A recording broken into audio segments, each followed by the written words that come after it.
Allah.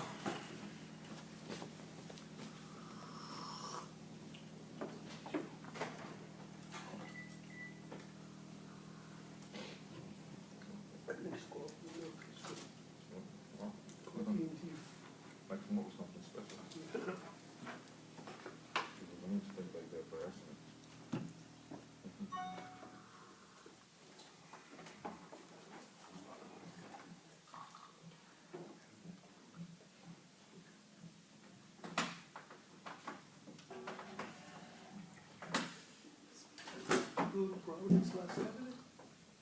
Said there was something, the new people was gonna go there. Yeah. Was it Saturday? Yeah, last Saturday. It's Friday. That was Saturday, yes. Thank you. It was a pop-up dinner. Yeah. Good stuff. Okay, inshallah. Bismillah ar-Rahman ar-Rahim. Hadith number 122 in Jumlatul Fi'liyah.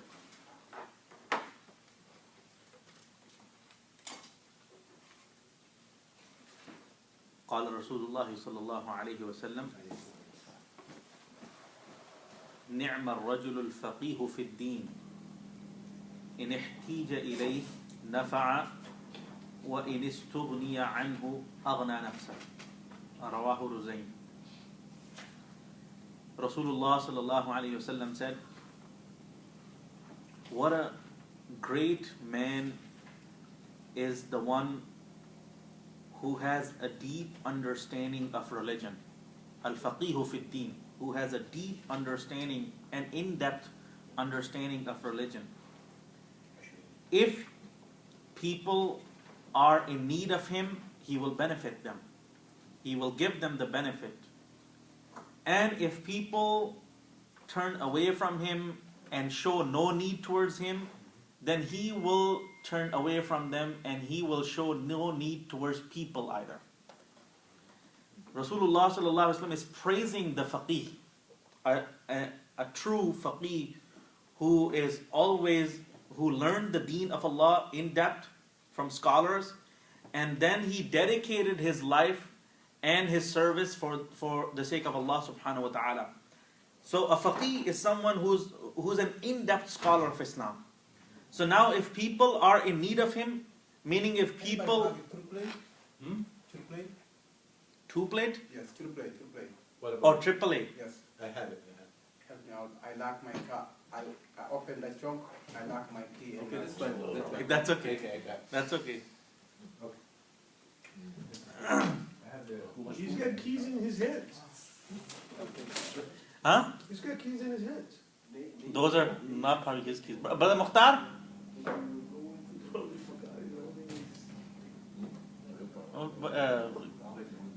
Brother Faisal will help inshallah.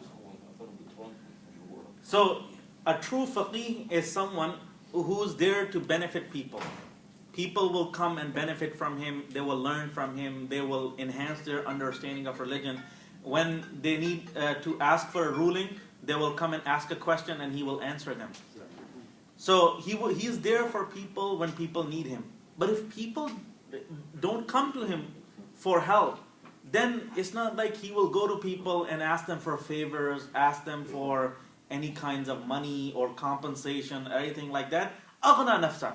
When people turn away from him, he will not go beg people, oh, come and ask me, oh, come and do this for me, or come and do that for me. He will himself depend on Allah completely, and he will turn away from people as well. Sheikh, could you just اقرأ الحديث مرة أخرى لو سمحت. الحديث, could you just repeat it again just so I want to get the pronunciation? نعم الرجل الفقيه في الدين إن احتيج إليه نفع وإن استغني عنه أغنى نفسه. Okay. Number 123. يتبع الميت ثلاثة. Three things follow a dead person. فيرجع اثنان ويبقى معه واحد. Two things return from there, meaning the grave, and one thing stays with the dead person, with the deceased in his grave. يتبعه أهله وماله. The two things that come back are his family, his wealth, and his amal. فَيَرْجِعُ أَهْلُهُ. So the three things that follow him, يَتْبَعُهُ أَهْلُهُ وَمَالُهُ وَعَمَلُهُ. His family, his wealth, and his a'mal. All of these three things follow him to the grave. But when he's buried into the grave, so the family and the wealth come back, and the only thing that remains with him is his a'mal. So pay attention to the a'mal. That's what Rasulullah ﷺ is trying to say, that give due importance to the a'mal, because that's the only thing that will stay with you in your grave. Not your a'mal, not your relatives, not your family members, but your a'mal. Number 124. كبرت خيانة أن تحدث أخاك حديثا هو لك مصدق وأنت به كاذب. رواه Abu Dawood. This is an important hadith to understand. Rasulullah ﷺ said, it is a major dishonesty. It is an act of major dishonesty that your brother is telling you something, and he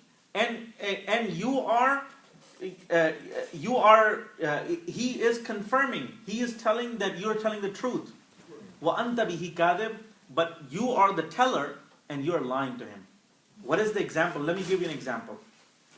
I go to my brother and I say something to him very seriously. Oh my God, there was a huge crash. 3 people died and 1 person got injured and this and that. Now the other person believes me. And he thinks, oh my God, this has really happened. So he's saying that, oh, you're truthful, you're telling the truth. And here I am just a liar. I'm just lying to him that, oh, that didn't happen. And I'm just trying to get his attention, or just, trying to make a fool out of him, or just trying to kid with him, joke with him. So this is the worst kind of khiyana. Rasulullah ﷺ said, kaburat khiyanatan. This is a major act of dishonesty, that you say something to your brother when he is when he's believing that you are a truthful person, you're telling the truth, and in yourself you're a liar. وَأَنْتَ بِهِ كَاذِبٌ. Is it the same what they're doing now, these rulers, Muslim rulers? They, for example, now the situation in Egypt, how they classify one Muslimin as a terrorist group. Yeah. So in reality they are not. It's just Right. a matter of power. But then people, they get convinced. This is the khiyana that's going on everywhere. Not only in Muslim countries, in non-Muslim countries, that's the khiyana. Yeah. 125. بئس العبد المحتكر إن أرخص الله الأسعار حزينة وإن أغلاها فرحة. Rasulullah sallallahu alaihi wasallam said, what an evil man is a hoarder. Muhtakir is the one who buys stuff in bulk and puts it in storage. And then when the prices goes up, he becomes happy because he can sell for more. And when the prices go down, he becomes sad. So Rasulullah ﷺ said, بِئْسَ الْعَبْدُ الْمُحْتَكِرُ. What an evil man is an hoarder. In أَرْخَصَ اللَّهُ الْأَسْعَارِ حَزِينًا. If Allah brings down the prices, he becomes sad and depressed. وَإِنْ أَغْلَاهَا. And if the prices go up of that commodity, he becomes really happy. فَرِحًا. And that's the nature of a hoarder. He's happy when people are in trouble, and he's sad when people are happy. Black marketers. Hoarders, black marketers. نوع آخر من الجملة الفعلية وهو ما في أوله لا النافية. And so now we are into the jumla fi'liya. We are finished with jumla ismiya, the sentences that begin with a noun. Now we are in those sentences of hadith which begin with a fi'l, with a verb. And this is another kind of verb. This is another kind of jumla fi'liya which begins with the word la. So we learned about those nouns which begin with the la, and now we're learning about those verbs which also begin with the la. لا يدخل الجنة قتات. That person who spreads gossip will not enter into Jannah. Qattat is the translation of qattat is the gossip maker, someone who makes gossip and spreads gossip. And what is gossip is basically it's another word for nammam. And and gossip is basically baseless accusations, baseless things that you spread about other people. Yeah, damn it. So you hear stories from people that are baseless, and then you start spreading them without verifying them, without having any knowledge, just to create more what do you call in our terms, just to create more curiosity and Ratings. more uproar, and just to create some just some fuzz. Like Fox does to Yeah. ratings.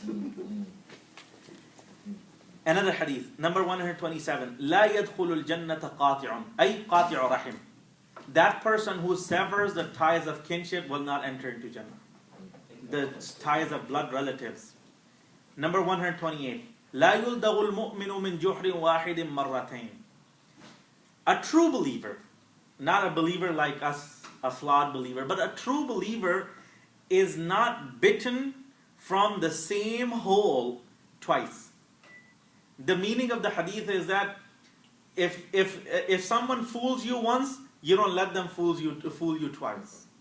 Okay? A true believer is that, who does not get fooled twice by people.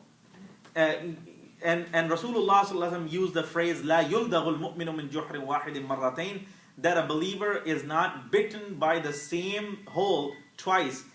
So once you know that there's a snake inside this hole, you get bitten once, you learned it. Now you'll not put your foot there again.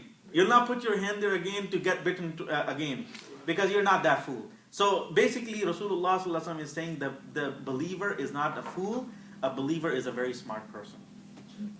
Going back to 127, right? Huh?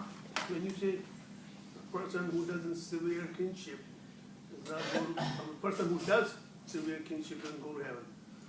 Can you define that a little bit? Like severing means not really talking at all, or just not talking for a short Boycotting time? for boycotting for silly reasons. Like That's what qatar rahim is. If there is a genuine reason, right. like you're not talking to someone because of their foul mouthing, or because of their, Or something really they terrible, did. or they're criminals, or Or things they like did that. something bad to you. Right? No. Something bad to you doesn't mean something bad. In your sense, something bad could be, because they didn't pay me, my money. Yeah, that is bad. But you should not sever the ties of kinship because of that. Yes. Hadith of Rasulullah sallallahu alaihi wasallam, a man came to Rasulullah and he complained about his rahim. He said, أصلهم ويقطعوني وأحسن إليهم ويسيئون إلي. So Nabi Sallam, I think he advised me, said, as long as you're doing this, كأنك تسفهم المل. كأنك ترمي الرماد في عيونهم. Yeah. It's actually the Syrian say اللي ما بيحبك حبه واقعد جنبه وطقق راس قلبه. The one who doesn't like you, pretend that you like him and sit next to him, and his heart is gonna be crushed. How this person does Yeah. So, but the hadith he said, as long as you treat them the same, and you are receiving the same mistreatment from them, as if are you throwing the ashes in there. And the Prophet ﷺ also said, "Sil man qata'ak." Join with the one who cuts off with you. أعطي من حرمك Yes. نعم. And وَأَعْطِ مَنْ حَرَمَكَ. And there's another hadith in which the Prophet ﷺ said, لَا تَكُونُوا إِمَّعَ. Do not become those people who say, يَقُولُونَ إِنْ أَحْسَنَ النَّاسِ أَحْسَنَّا وَإِنْ أَسَاءُوا أَسَأْنَا. That if people do good to us, we will also do good. But if people do bad, we will also do bad. Right. The Prophet ﷺ said, don't be like that. What's the hadith, Shaykh? You just mentioned? Huh? لا تكونوا لا تكونوا إمعة. إمعة. So that applies to Muslims only, or does it apply to Everybody. I'm sorry, does that apply to your relatives only, or does it apply to Muslims? No, that applies to all the people, but the blood relatives are more important. Okay. Blood So relatives. regardless of what happened, you should just. Huh? Regardless of what happened, you should never stop talking to them. Stop talking again means, in our sense, it doesn't mean that you invite them to parties or get invited to their parties. We take the extreme sense of that. what it means is that, breaking the ties of kinship means you do a total boycott for a silly reason. If you do it for acceptable reason, for a religious reason, then that may be acceptable. Okay. But if you do it for a silly reason, like he didn't come to my daughter's wedding or my son's That's wedding, what I was referring to. things like that. That's a silly reason. So you do a total boycott with them. That's qatl rahim. What happened? They come in. I saw keys in your hand. What was that? No, that's my house key. Oh, Inshallah. Because that one is a rental car. okay. I don't use my key, my house key and stuff like that. All right. Inshallah. 129 لا يدخل الجنة من لا يأمن جاره بوائقه. That person will not enter into Jannah from whose evil his neighbors are not safe. So if your neighbors are not safe from you, then there is no guarantee of Jannah. Basically, these things are pointing out to the flaws of a person and the imperfection. Number 130. لا يدخل الجنة جسد غذي بالحرام. That body will not enter into Jannah which was fed with haram. Haram livelihood, haram money, haram food. If you put haram food in your body, don't expect Allah to put that body into Jannah. And if you bought the food with haram money, you're buying halal food, but the money that you're buying with is the money that you robbed the bank or interest money or stole from someone, things like that, then that also plays a role, and that also contributes to growing flesh with haram money. Problem using like the credit cards, using... Credit card is not haram. As long as you pay it off, and you keep up, with avoiding the interest. It's a 0% APR. You're good. Yeah? It's a 0% APR. But that means paying off the balance before it's due. Exactly. No, but for example, having a mortgage or something like that, sometimes... Mortgage depends, it's a different scenario. Some scholars say if, someone can't find halal financing anywhere by any means, and he really needs to buy the house to, obviously, we have to have a roof over our head. Right. So some scholars say that in that case, under the rules of necessity, الضرورات تبيح المحظورات. So under that necessity clause, he may buy a house with mortgage, but pay off, as soon as possible. Make it a priority. But investments or something like that, mortgage... No. That's not... Halal investment. Yeah, there are many halal investments. لا يؤمن أحدكم حتى يكون هواه تبعا لما جئت به. No one from you will truly believe unless his desires are in obedience of that which I have brought. If your desires are not obedient to the commands of Allah and His Messenger sallallahu alaihi wasallam, the deen that He has brought, that means you're not a perfect believer.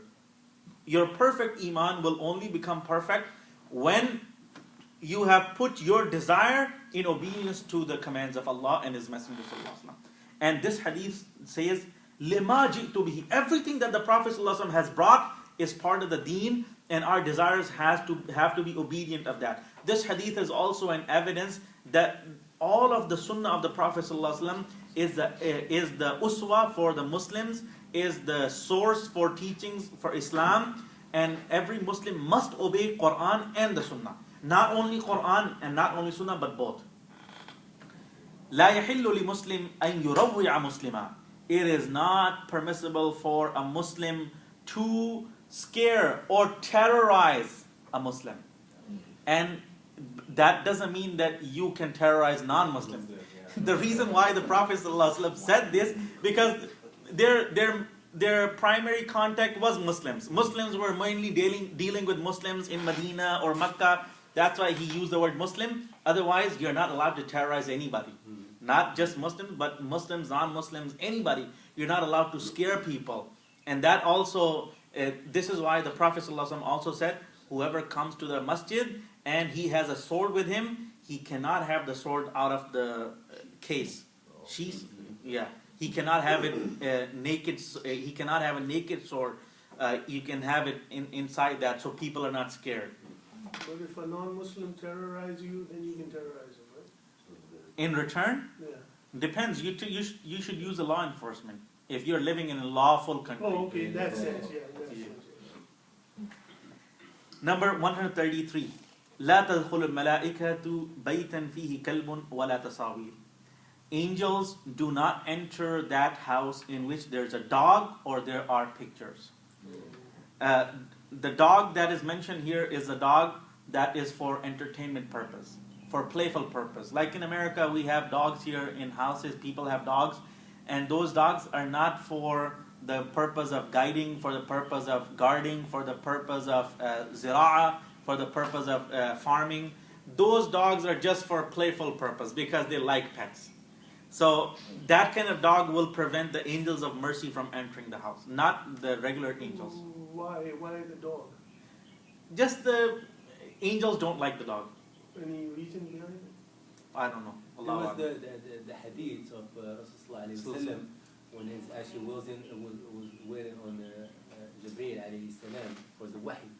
But That was about the pictures, not about dogs. it was not because But there was another one. there was a another dog, was- and then he Sayyidina Jibreel, he was late, and then all of a sudden Prophet sallallahu alaihi wasallam, then he saw that there was a dog, and he asked Sayyidina Aisha where the dog came. She said, I don't know. When he said take him out, when he was taken out, then Jibreel came up, and then he said, well, you were late. I mean, you lived late, and then he told him that we don't go to the houses where the dogs are and the tasawwur. This is actually a hadith that was on. I don't remember the dog one, Uh, but I do remember the tasawir one. the one is dog There was a curtain Yes. that was hanging that had pictures on it, so Jibreel Islam did not enter. Is it the hadith that Pictures of human beings or And how about- animals? No, pictures of, living creatures. It could be human beings, could be, hanging like that. Sheikh, what do you mean by angel of mercy? Angels of mercy, like Malaikat al-Rahmah.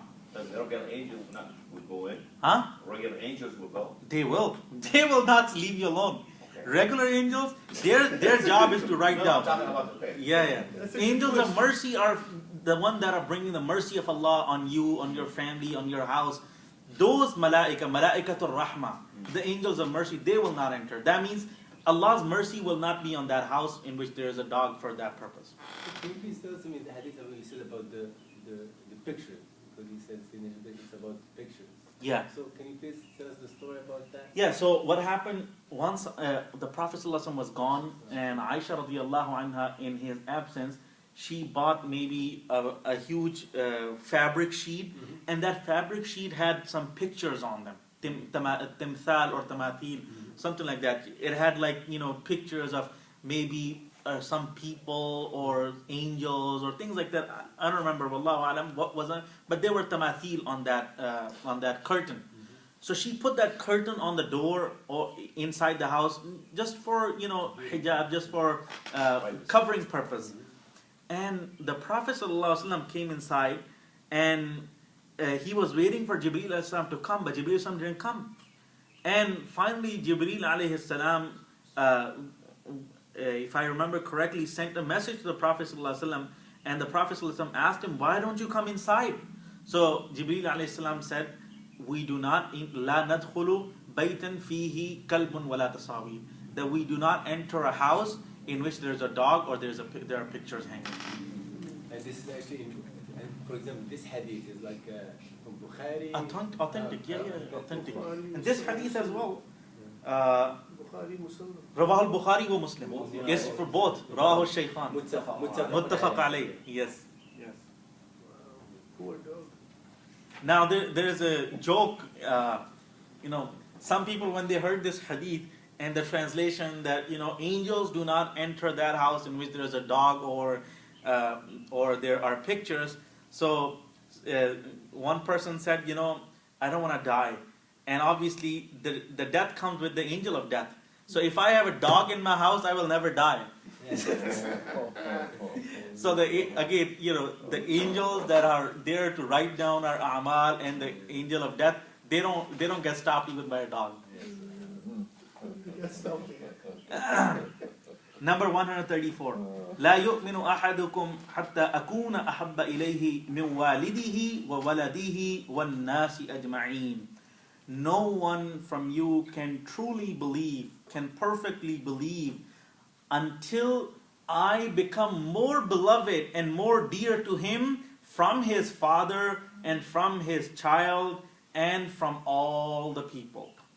So the love of the Prophet ﷺ must be more than everything else. More than your children, more than your family, more than your wealth, more than all other people. Number 135. لا يحل لمسلم أن يهجر أخاه فوق ثلاث. It is not permissible for a Muslim to abandon his brother for more than 3 days. فَمَنْ هَجَرَ فَوْقَ ثَلَاث فَمَاتْ فَدَخَلَ النَّارِ.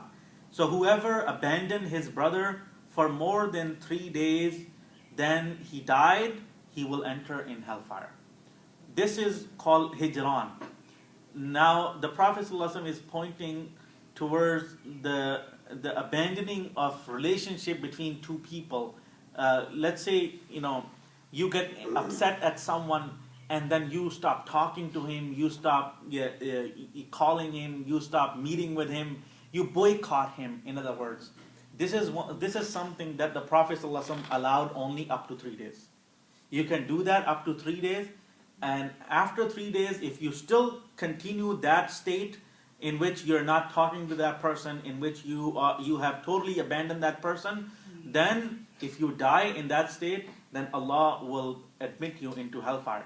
And there's another hadith in which the Prophet ﷺ said that on the night of Laylatul Nisf min Sha'ban, and also on the night of Laylatul Qadr, Allah forgives all the people except 2 people who are fighting with each other and not talking to each other. And Allah says, leave these 2 alone hatta yastaliha, until they come to each other and make peace with each other, and then I will forgive them as well. But until they don't make peace with each other, I will not forgive them. Even the reason was a religious reason? If it's a religious reason, then that's acceptable. This is again about silly things. Number 136. لا تنزع الرحمة إلا من شقي. The mercy is not taken away except from that person who is unfortunate. An unfortunate person will have no mercy, and a fortunate person will always have mercy. Allah. And this mercy is all-encompassing, meaning you show mercy to your children, you show mercy to your family, you show mercy to the strangers, you show mercy even to animals. So even if you don't have mercy for animals, that means you don't have that rahmah, and Allah has taken it away from you. The Prophet ﷺ had mercy for everybody. وَمَا أَرْسَلْنَاكَ إِلَّا رَحْمَةً لِلْعَالَمِينَ. Number 137. Do we consider, sometimes killing ants or this, is that? If something is bothering you, you can get rid of it. An ant or a bug or a yellow jacket or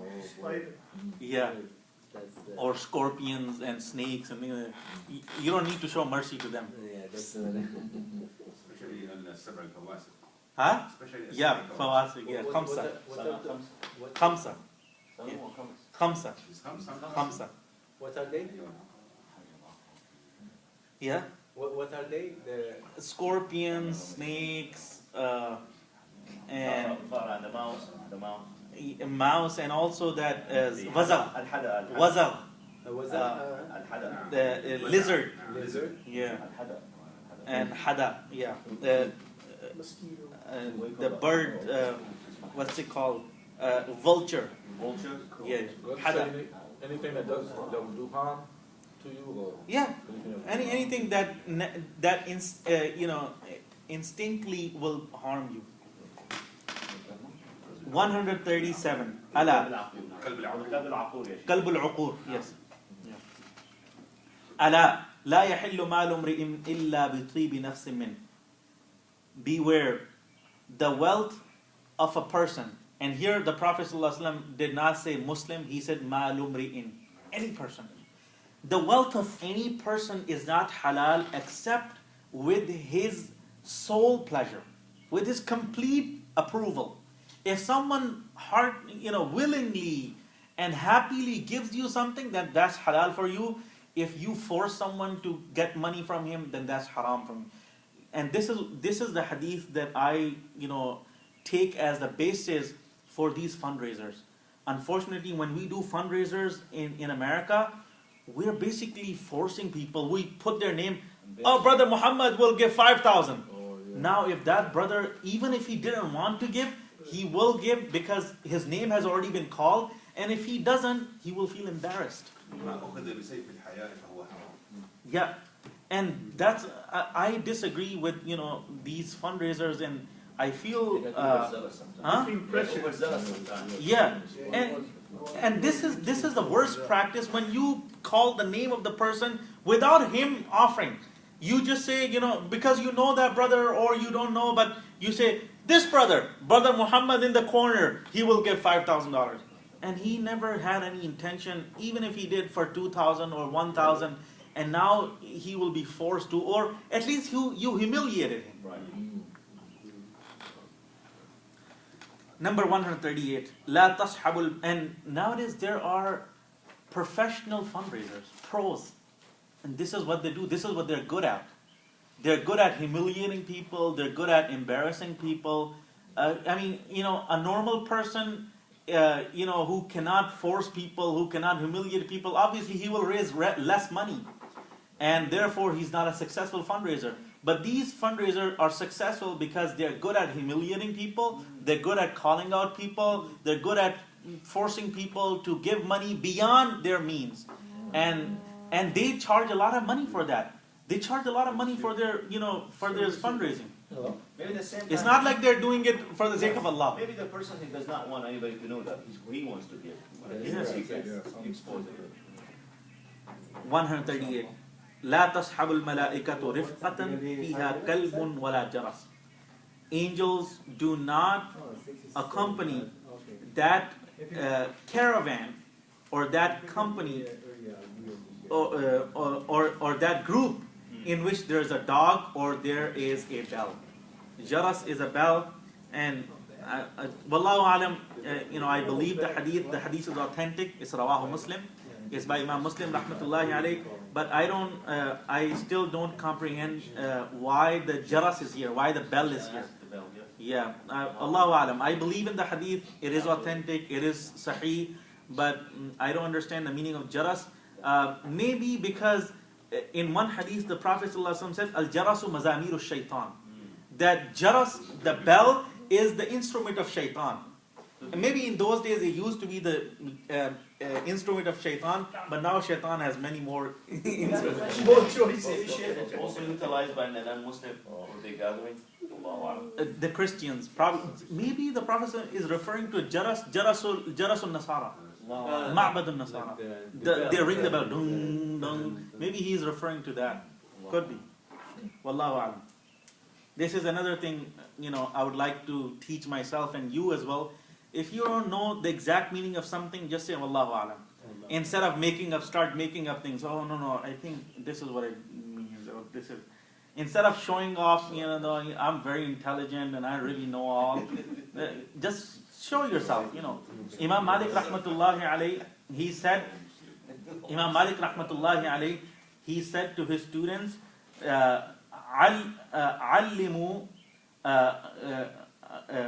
علموا تلامذتكم قول لا أدري. That teach your students to say, I don't know. Because this is one of the most difficult things to say, for a scholar, that I don't know. Because in the context of that, if he says I don't know, then the people start thinking, if he doesn't know, then who knows? Nobody. But that's why we say Wallahu a'lam. Allah knows. That's the Imam Malik. Imam Malik said that, yeah. Yeah, Imam Malik said that. Imam Malik said that لا أعلم half the knowledge. Yeah. And in one place, Imam Malik said that I was asked probably 100 questions, and to 60 or 80 I said no, and I answered only few of them. Siyagul amri wan nahi. Now we're coming out to those ahadith in which there's a command to do something, which is called amr, and or there's a command to stay away from something, and that's called nahi. Amr and nahi. Amr bil ma'ruf and nahi anil munkar. Okay, 139. Ballighu anni walau ayah. Convey from me, even if it is one ayah. So the Prophet ﷺ is saying that whatever you have learned from me, pass it on to other people. Even the only thing that you have learned from me is one ayah. So the Prophet ﷺ is basically teaching us that it doesn't matter you know little or a lot. Whatever you know, you should pass it on to others, so the knowledge continues to be passed on. Even if you say wal asr. Yes. That's one ayah by itself. Number 140. Anzilun nasa manazilahum. Treat people according to their ranks. This hadith of the Prophet ﷺ is difficult to understand for some people, because they think in this hadith the Prophet ﷺ has advocated for basically, in other words, discrimination. Stereotypes. That's not what the Prophet ﷺ meant. This hadith was said in the context of, let's say if a leader comes to you, then you should not treat him just like you treat an ordinary person. You should have a special, special reception for that person. And the Prophet ﷺ did that in his own seerah as well. When a leader of people would come, he would treat them better. He would never treat anybody with no respect or with low respect. But for some people, he would show more respect. Right.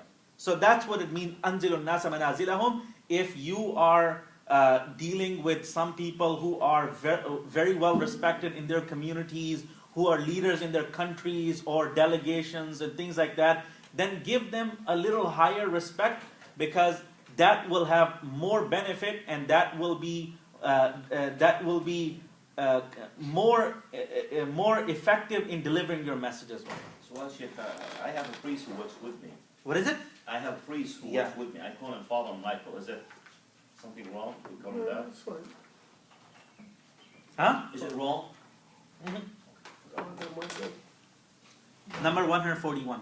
Ishfa'u faltu'jaru.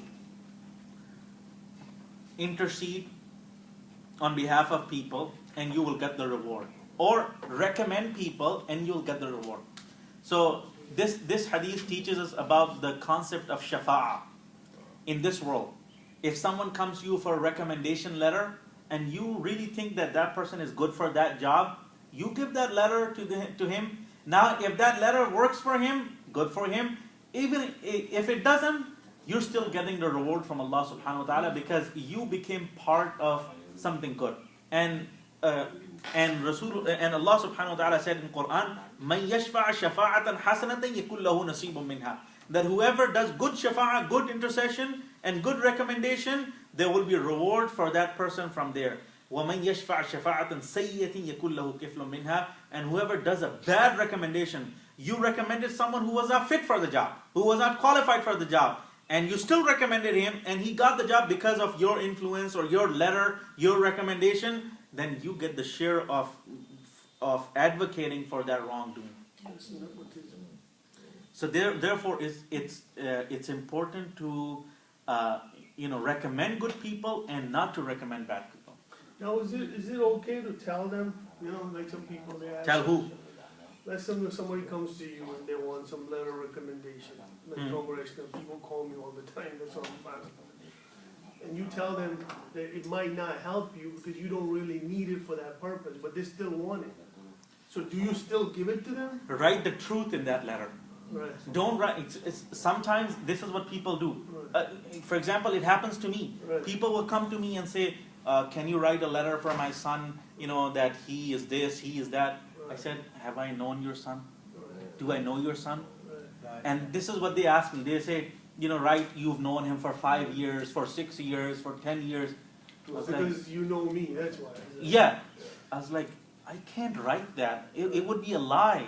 I don't know your son. I have never met your son. Or I have not been with your son for 4 years or 5 years, whatever. What I know, I will write it. What I will write, I know his father, and it's a good family. His father is a very good person. He comes to the masjid. He does this. He does that. That's what I can write. But I can't write what I don't know. That would be a lie, and that will be a liability on me, from Allah subhanahu wa ta'ala. So it's okay to tell them even though they get upset with you. Yeah. Oh, you're not helping. You don't want to get a sin to please someone. Right.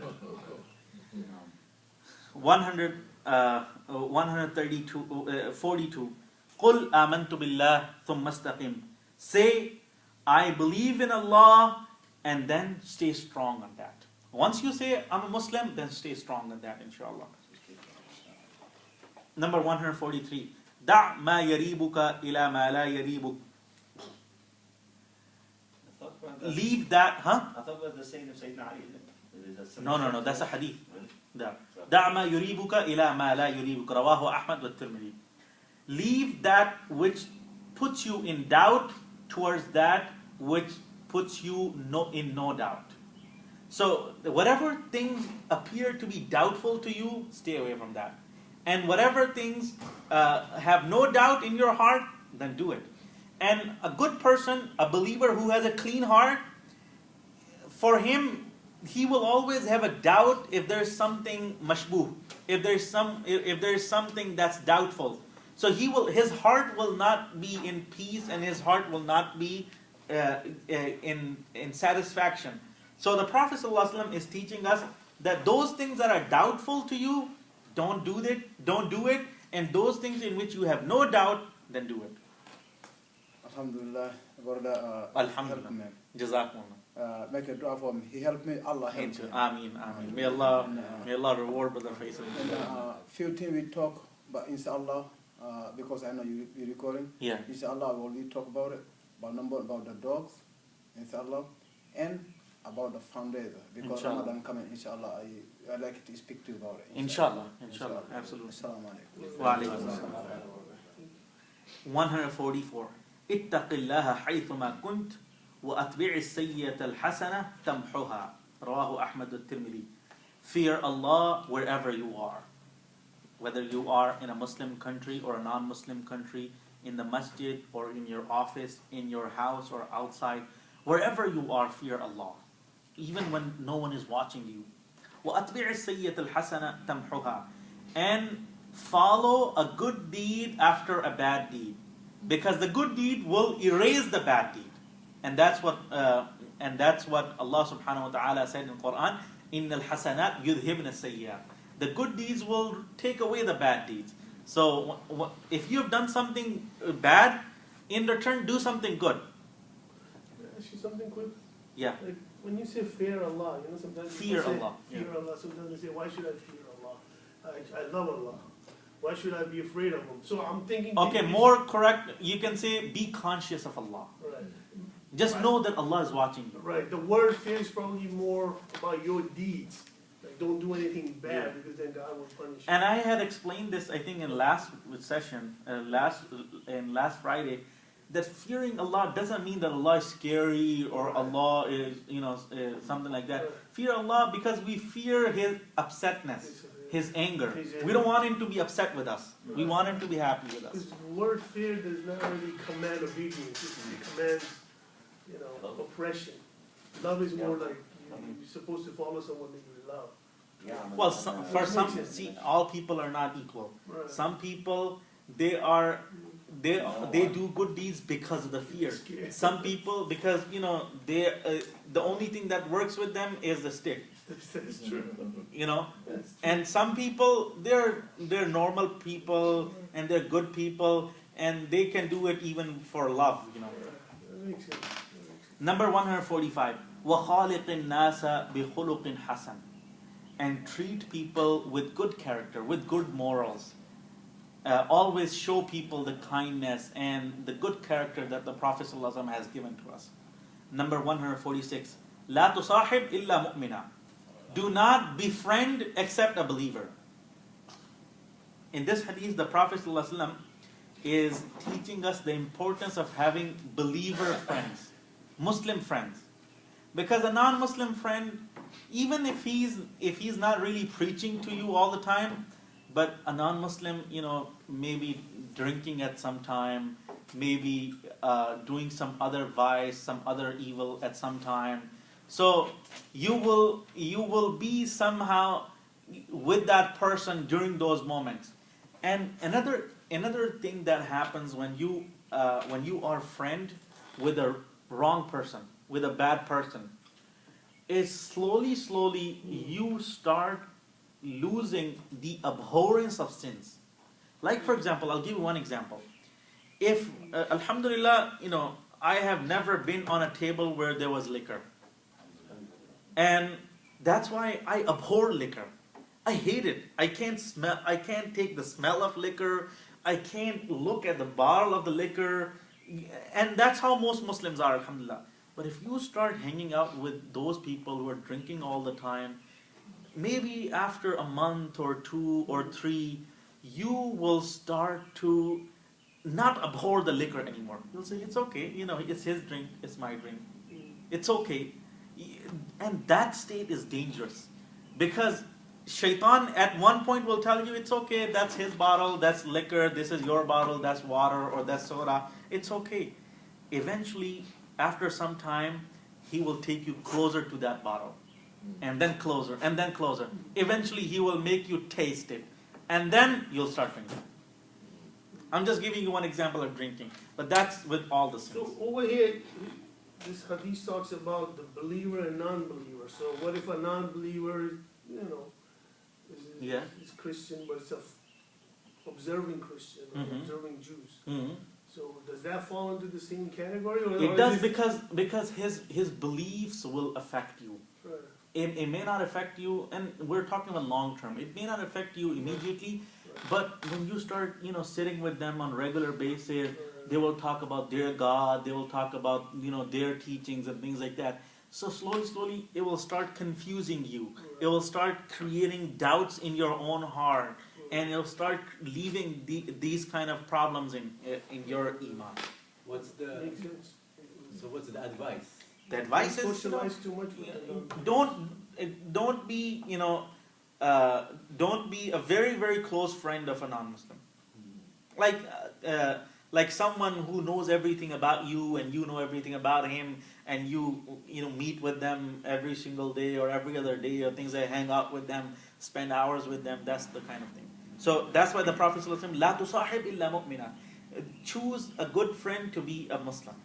Wala? Now, when they ask me about this hadith, so I tell them that because the most precious things in the human life, the time, and the time is one of the things that will be asked about in the day of judgment.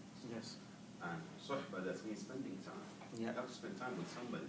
But if somebody does work with you in the same office or in the same room, so you have to socialize with that person to the time that you're spending at work. Right. That's but, fine. but we should not establish some other relationship outside Yeah. work, Right. because we're going to be asked about what you have done in your life. Right. So if it's purpose for da'wah, mashallah, spend Well, time. what if it's a non-Muslim woman? And you're working with her and you like her and you want to marry her, then what happens? You marry her, then that's But a you're not different going to marry her without knowing her, right? It depends, how far you go and how serious you are. If you are really serious in marrying, a woman, then that's a different issue. Then, there's different approach to that. Again. We're talking about a Like social normal life. friendship. Yeah, but again, don't be with her by yourself. Huh? But you and her be by yourself. In public place, maybe. Yeah. That Wala- right? وَلَا يَأْكُلْ طَعَامَكَ إِلَّا تَقِيٌّ. Your food should only be eaten by a righteous person. The Prophet ﷺ is saying that in your parties you should invite the righteous people. Don't invite the sinners, because the sinners, when they will come, they will say, "Oh, why don't we have some dance? Why don't we have some this? Why don't we have some that?" But if good people come to your party, no one will come up and say, "Oh, why don't we have some dance? Why don't we have some entertainment?" Again, the taqi, wallahu a'lam, doesn't criticize. Huh? The How do we taqi- know? The taqi doesn't criticize, because it's happening that some people, they go there and buy it and say, "Oh man, did you see what he served us, man?" Something like that. They not satisfied, they have high expectation But a believer, a taqi, Yeah. mashallah, he appreciate anything. That's because, ma'aba Rasulullah sallallahu ta'aman qattu. The Prophet never criticized the food. That's why Rasulullah say that is enough a ithm, Allah alam, that's the Hamid of the Hadith, that the person to belittle what he has in his house to offer. Yeah. That is, even if you have only some water, you just offer water. Don't feel ashamed that, oh, I only have water. And the person, the guest, he should not even look down at what he was served. He should appreciate that, oh, water, mashallah, that's what said. Ni'ma ta'amul khalla, ni'ma al-idam al-khalla. Yeah, ni'mal idam al-qalb. 148. Addil amana ila man i'tamanak wa la takhun man khana. Return the amana, the trust, to the one who gave you the trust. And do not breach the trust with the one who breached the trust with you. So, when someone gives you amana, you have to give it back. But if someone, if you give amana to someone and he did khiyana, you in return should not do the khiyana. So sometimes, we are inclined to do that. Next time when he gives me something, I'm going to do the same thing with him. So that's what the Prophet ﷺ, La takhun man khanak. Do not do khiyana with the one who did khiyana with you. Is the saying, al-ainu bil-aini wal-badi adlam. Is that just a saying? That's just a saying. That's one tribal thing. It's a tribal. And here, Islam wants us to be the better people, not equal people. If you are, as bad as the other person, then what's the difference?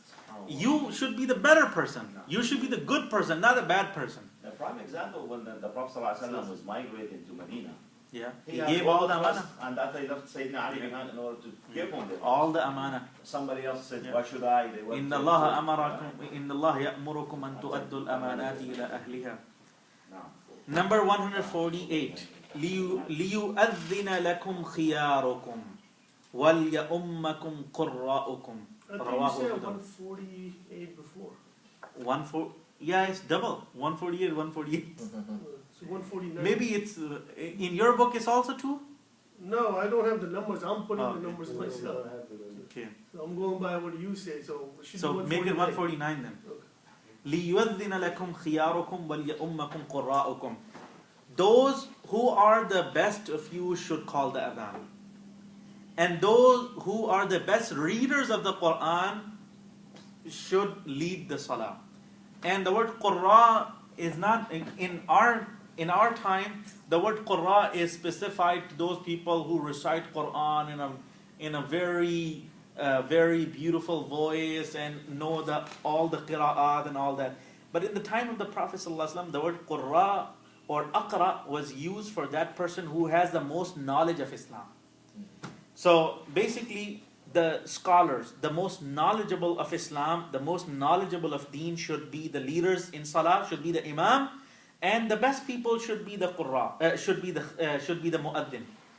The best people, and khiyar means the best in character, not best in wealth or appearance or beauty, but best in their character. That's khiyar. Number 150. لا تأذنوا لمن لم يبدأ بالسلام. A very straightforward hadith. The Prophet ﷺ said, do not give permission to that person who did not begin with salam. Someone knocked on your door, and when you asked them, who are you? Instead of saying, Assalamu alaikum, I am this, or I'm such and such person, they said, oh, I'm this and that person. The Prophet ﷺ said, do not give them permission to enter your house. This hadith is not nahi. He's not saying, it's haram. No, it's not haram. But he's saying to teach him a lesson, don't let them come in. You have the right. Yeah. Not given permission. It's Yeah. like somebody was Rasulullah was looking, I think, from the hole. Yeah. And he said, if I had something, I would poke your eye with that. He said, so how am I going to give permission? You're already in. Yeah. By looking. By looking. Number 151. لا تنتف الشيب فإنه نور المسلم رواه أبو داود. Rasulullah ﷺ said, do not remove the white hair from your beard, because it is the nur of a Muslim. Some people have a habit of removing their white hair or plucking their white hair because it shows their age. It shows that they are becoming old. So the Prophet ﷺ encouraged them not to do it. Again, it's not nahi. It's not haram. You said Can beard. you color it? Huh? What about you said beard? Yeah, Beard, right? Oh, yeah. the scholars have associated this with the hair and the beard because the hair is covered with the kufi, with the imama or something. So the only hair that's visible is the beard. Well, can you color it though? That shouldn't Yeah, mean you the can. same thing. Of no? course, you can Like color it. hiding it. Instead what of means hiding? except black, you can color it brown. You can color it, other colors. Except the black, Yeah. you're not supposed to. Green, Huh? like Black a- is- like a- yeah. But it's only for men. Red. Women is okay. No? Can you Women should not do it either. Yeah. They can use other colors too. Now, alhamdulillah, you have brown, you have Red. all Yeah, all kinds. kind of Purple. colors. Is the regular dye is permissible for changing the color of it? Yeah. Organic dye. Not No, any dye. It's not necessarily only henna, so we can use also the. You can use dye as well. that's good. 152. ازهد في الدنيا يحبك الله وازهد فيما عند الناس يحبك الناس. Show no desire in that which is in dunya, and Allah will love you. Show no desire to the wealth, to the real estate, to the properties, to the business and all that, and Allah will love you. So zuhud, the Prophet ﷺ used the word zuhud, izhad fi dunya. Show no desire. And that's what a zahid is. A zahid is someone who shows no desire. Wazhad fima inda nas. And show no desire towards that which is in the hands of people, which is with people. Yuhibbuka nas, and people will love you as well. If people know that you don't really look at their money, you don't look at their power, you don't look for any favors or things like that, then people will automatically love you. But what people hate is that he's always looking at my money. He always wants my money, or he always wants favors from me, things like. And this is what people hate. So the Prophet ﷺ is giving us a formula. He said, "Wazhad fima inda nas yuhibbuk nas." If you want people to love you, don't look at their money. If you don't look at their money, they will automatically love you. Kun fi dunya, number 153. Kun fi dunya ka'annaka gharib aw a'abiri sabil. Be in this world as if you were a stranger, gharib, stranger, aw a'abiri sabil, or a traveler. So if you live your life in this world like a stranger or like a traveler, you will have minimum interaction with other people. Because if you're a stranger, you don't know anybody, you will stay in your place and you will do minimum evil. You will not get involved in social evils. You will not get involved in other kinds of sins that require two or more people. You will live your life mostly in righteousness. Likewise, if you cannot treat yourself as a stranger, treat yourself as a traveler. And a traveler who's traveling through a desert or through a jungle, he will not sit over there and start building a house, a huge house, a mansion, and start buying real estate, start buying properties, because he knows, I'm not going to be here for, tomorrow or for the next week or for the 2 weeks. I'm just going to be here for a few days or for a few hours, then I'm gone. And this is what we should treat this world. We know that we didn't come in this world forever. We came here for a few years, and after that we're going back to Allah subhanahu wa ta'ala. Number 154. أُعْتُوا الْأَجِيرَ أَجْرَهُ قَبْلَ أَنْ يَجُفَّ عَرْقُهُ. In another hadith, the Prophet ﷺ said, أُعْتُوا الْأَجِيرَ حَقَّهُ.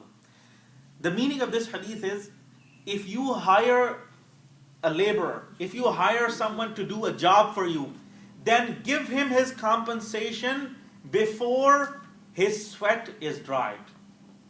Before his sweat becomes dry, you should give him his compensation. So, what this hadith means, if you hire someone, give him his compensation as soon as he finished the job. Don't tell him, oh, come tomorrow and take the money, or come next week, or come next month and take the compensation. I think this hadith goes against those employers who hire people and then hold a paycheck with them. Like, I think it happens with many employers when they hire someone new, they will hold a week or 2 weeks paycheck with them, and they will only give it to them once they retire or once they get fired. That's wrong. No, I think that's the state regulation. You don't State? Yeah, I think so. No, You no, have no, to- that's not a state Mandy, regulation. before you can put them on the payroll, they have to take taxes out. No, it's not Usually- taxes. They're not taking taxes Oh, out. you It's talking just about holding, it's you holding talking the about pay. like people who just hire anybody. Any employer. They're holding a wheel. There's a In state Syria, requirement. when you start working with the government, they give you 1 month ahead. In. Ahead. Ooh. If you are hired. In Pakistan, let me tell you this. Let me give you an example. You know Pakistan's international airline, Pakistan International Airline. When you start working there, they give you 3 years compensation in advance. No, nah. That's why they're bankrupt. No. Yeah, That's not true. yeah. 3 years? 3 years. That's not true. That is true. You know, if you ask anybody who works, the airline is bankruptcy now. I mean, they don't have any money. They every day they're losing billions of rupees every day, because that's what they do. When they hire somebody, people take their salary, 3 years salary in And they advance, go do a business. and do business. They don't show up at work. But this is the real truth. The Prophet ﷺ said, when you hire someone for a job, then give him his compensation before his sweat dries. Meaning every day when the time comes for the job to finish, give him his job. Give him his compensation. Number 155. Bashiru wa la tunaffiru wa yassiru wa la tu'assiru. Give good news to people and do not give them something to hate the religion.